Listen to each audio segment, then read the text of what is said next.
اس لیے کہ آپ کا رزق اللہ تعالیٰ نے آپ کے بھیجنے سے پہلے لکھ دیا ہے، آپ کا ہی نہیں پوری مخلوق کا اللہ نے لکھ دیا. اللہ نے فرمایا وَمَا مِن دَابَّةٍ فِي الْأَرْضِ إِلَّا عَلَى اللَّهِ رِزْقُهَا وَيَعْلَمُ مُسْتَقَرَّهَا وَمُسْتَوْدَعَهَا كُلٌّ فِي كِتَابٍ مُبِينٍ. اللہ اکبر.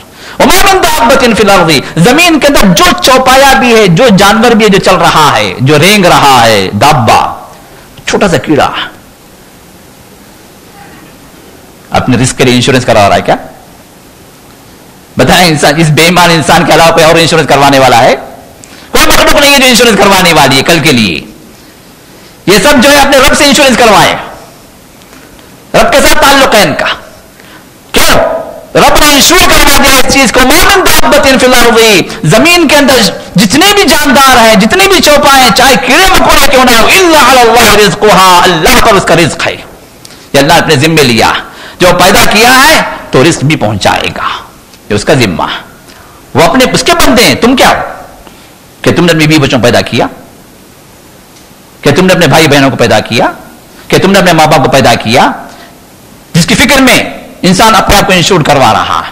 کوئی ہاتھ کا کر رہا ہے، کوئی پیر کا کر رہا ہے، کوئی زندگی کر رہا ہے، کوئی بیوی کا کر رہا ہے، کوئی بچوں کا کر رہا ہے. یہ انشورنس یہ کیا ہے؟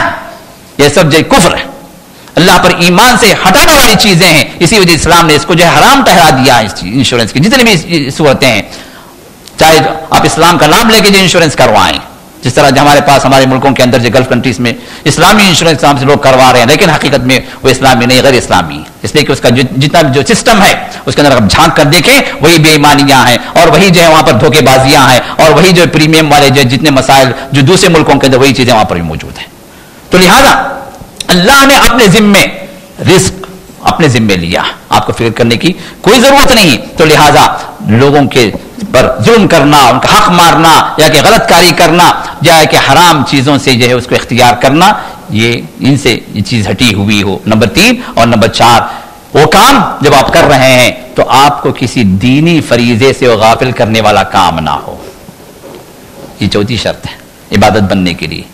آپ ٹھیک ہے، آپ ورزش کر رہے ہیں، یا کہ بیوی کے ساتھ ہے، ٹھیک ہے، بیوی کے ساتھ اللہ کے اس میں ارشاد فرمایا کہ بیوی کے ساتھ ملنا بھی نیکی ہے. اب جو ہے عصر بھی نکل گئی، مغرب بھی نکل گئی، گھسے ہوئے ہیں کمرے کے اندر، نیکی ہوئی. یہ نیکی نہیں ہے. یہاں پر جو ثواب گیا، عذاب لازم، اس لیے کہ فرض چلی گیا، عصر بھی گئی، مغرب بھی گئی. تو کام جائز ہے، لیکن وہاں پر اگر اللہ کا فریضہ اگر وہاں پر ضائع اگر ہو رہا ہے تو پھر وہ عبادت نہیں بلکہ عبادت کے خلاف چیز ہے. تو لہذا یہ 4 جو ہے شروط ہیں کس کے لیے؟ کوئی بھی ہمارا دنیا کا کام بھی عبادت میں داخل ہونے کے لیے.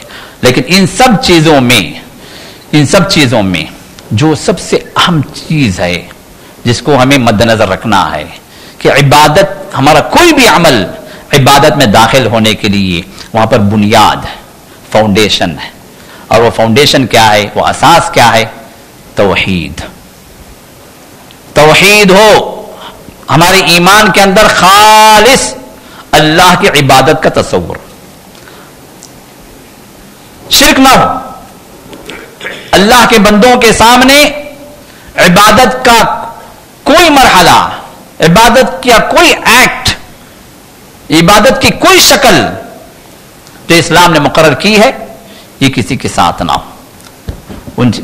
اللہ تعالیٰ کے خالق ہونے میں، رازق اور رب ہونے میں، مالک ہونے میں، دینے اور لینے کے اعتبار سے وہ اللہ اکیلا.